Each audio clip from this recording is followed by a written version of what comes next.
All right, welcome to part two of the ski pressure conundrum, where I'm trying to figure out how to adjust the ski pressure and the steering effort on my Riot. This applies to all snowmobiles, and I hope that a lot of the people that watched the first video were not necessarily Arctic Cat owners, because anything that I said there applies to all snowmobiles, regardless of the brand and regardless of the age.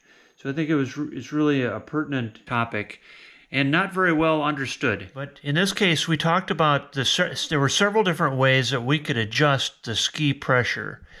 One of them was the limiter straps right here. And as you can see, with the track flat on the ground, the limiter straps have some play in them. There's a little bit of extra there. And that tells me that there is, with the track flat on the floor, there is pressure on the spring, on this front spring, and the shock absorber. So to me, that tells me that adjusting that would be our best option at this point to try to take some of the weight off of the front skis.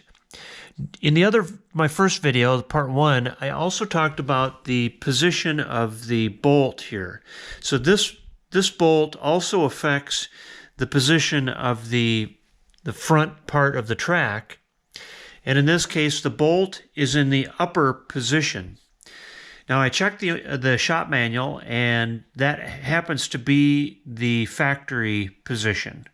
And as you can see, the track is flat on the ground.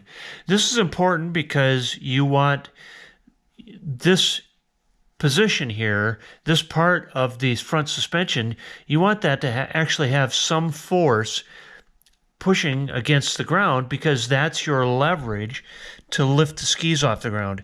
If this part of the track was completely off the ground, then anything you do here would not affect the ski pressure. There'd be way too much ski pressure, and there would be nothing you could do here. But in this case, I do have an option. So I'm going to leave the bolt where it's at. The limiter straps have some free play in them, and I did loosen those so that there is a little bit of extra room there. And so that leaves me with the preload on that front spring. So I'm going to get the snowmobile on its side, and then I'm going to adjust that. Here we are, and I wanted to show you this.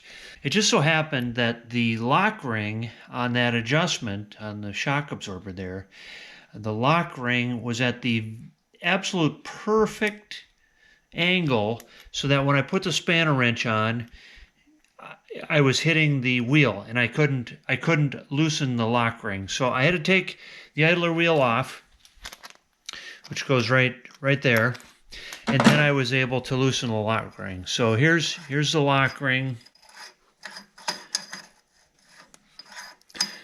and then here is the adjustment ring.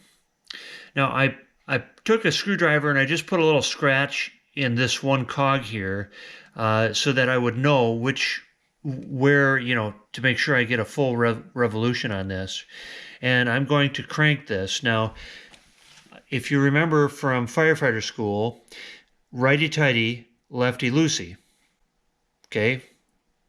Right, turning it right will tighten it.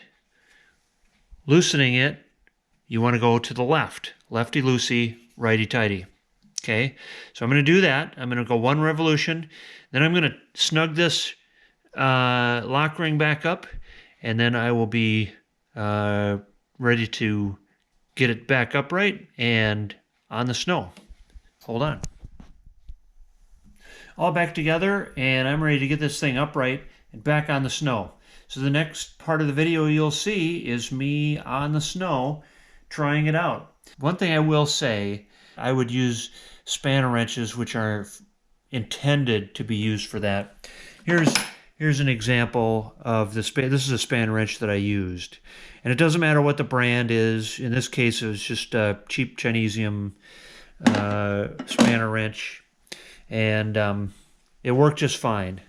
So as long as they're steel, they're made relatively stoutly, you won't have any problem with it. All right, so I'm going to get this thing back up right again and back on the snow, and I'll see you in a bit. Hold on. All right, I'm back on the trail after making another adjustment. So what I did was I made first one turn, then 3.5 more turns, and now another 3 turns. So a total of 8.5 turns. I don't know if it's all the way there yet, but it's pretty darn close. I have not lost any of my steering authority. The Mohawk skis are just digging in. All right, so let's talk about this. What did we learn today? I thought an incremental change, like 1 turn, would be good. Start out at 1 turn, add another turn, add another turn if we need to. I thought that a small incremental change is what I would need. In this case, I tried 1 turn, didn't make any difference at all. So I thought, okay, I'm gonna go for broke. I'm gonna go 3.5 turns. So I went 3.5 turns, and what do you know? That made a difference. Not a lot of a difference, but I could definitely tell that I was on the right track.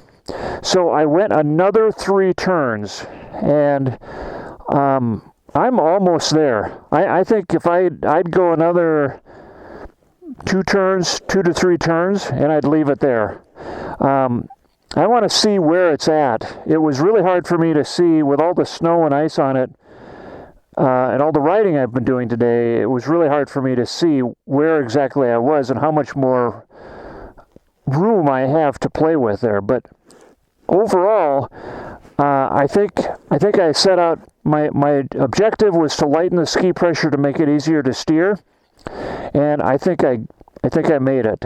Keep track of your adjustments so that you remember what you did, and if you need to, you can back it out. Keep track of it, and just be methodical about it. I'm really actually glad that we went through this process, and that I was able to lighten the ski pressure and get it a little bit easier for me to steer, and that makes it safer. So overall, I'm happy with the results. I hope you learned something, and as always, I hope I see you on the trail.